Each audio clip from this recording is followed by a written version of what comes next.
Today, we're going to be talking about the insanity and magic of AI in terms of the graphic design industry. Literally the other week, I got a comment asking, is AI replacing us as designers? And I'm here to tell you, only if you let it, but if you leverage it, it is going to blow your mind, especially when it comes to models like Nano Banana Pro. I'm going to show you exactly what that is if you have no idea, but that has actually pushed the boundaries for me. It's made me kind of be able to do my own creative art direction photo shoots as a non-photographer. So unfortunately, maybe the photography industry is at risk. But as designers, if you leverage it, you're going to be able to be paid more by client. You're going to be able to push the boundaries of your work and going to create amazing projects. I'm going to show you exactly how I use it in my brand and website business and show you what are the prompts that I use to generate the best results possible. So without further ado, look at this for the moment.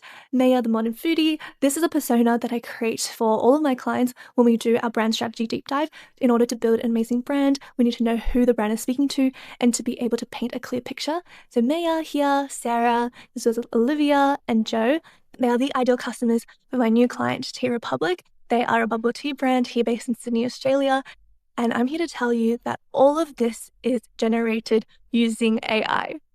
Everything, including the people, including the drinks, including this cup right here, these scenes, the flowers. This is all AI generated. And the craziest thing is all of these individuals, Maya, Sarah, Olivia, Joe, they're not stock images. They are unique personas created using AI, and we can actually turn them into brand ambassadors for all marketing collateral. Think of them as, in Prada, Gucci, Versace, they have the celebrity ambassadors that they use for their campaigns for consistency. We can now do that with people that we have created for this brand. So Maya, we have actually turned her into a brand ambassador for this campaign, and we created this completely using AI. And the platform I use to do this is called KREA, and I'm not affiliated with it whatsoever. And I actually wish I could get a referral code or an affiliate link, but I don't think they provide that. So I'm completely not associated with this brand whatsoever. It's just literally the thing that I use. I compared it to other platforms like Higgsfield, Midjourney, and I think KREA for me is the best. So there's the prompting tool, there's a platform that you use to actually use the models, and then there's the models itself, the AI models. The model I use for image generation is Nano Banana Pro. So if you click here, you will see Nano Banana Pro, and let me show you how I included Maya into all those campaigns. You can just give it like a really generic prompt, like a beautiful, elegant 26-year-old Asian girl with a middle part, black straight hair, and then it's going to generate something for you already. And then you can just choose from the options, prompt it. You can actually attach references, attach images, and I got something like this in the beginning stages. You can see that this still looks pretty AI, but I really like the look of this girl. She really embodies the type of customers who visits Tea Republic and loves bubble tea. So I saved this one and I named her Maya. And then I went ahead and generated a scene of a girl with an item in front of her, beautiful lighting. And what I did in Nano Banana is literally say, replace model in photo shoot scene with Maya's face and make it look natural. And you can see just with these two images attached, that this is what it gave me. So I was really happy with the scene with Maya's face, but what I'll do is replace this random little perfume bottle with an actual product by Tea Republic. So I went ahead and created another prompt, and then I just attached this original image with a perfume bottle, and I attached this cup which I designed for Tea Republic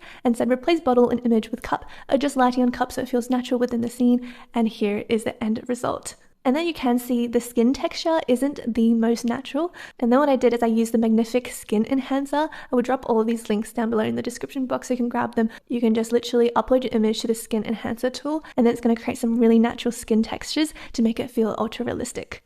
And here's another use case when it comes to product imagery. So I'm not a photographer, and before for product images, we needed our clients to actually reach out to photographers to take professional photos for us to use in campaigns or on their website. But now all you need to do is attach a really good reference of something that you like and then ask it to replace it with the product that you want to showcase. So for this one, this is a little lantern. It's a little freebie that the client wants to give away.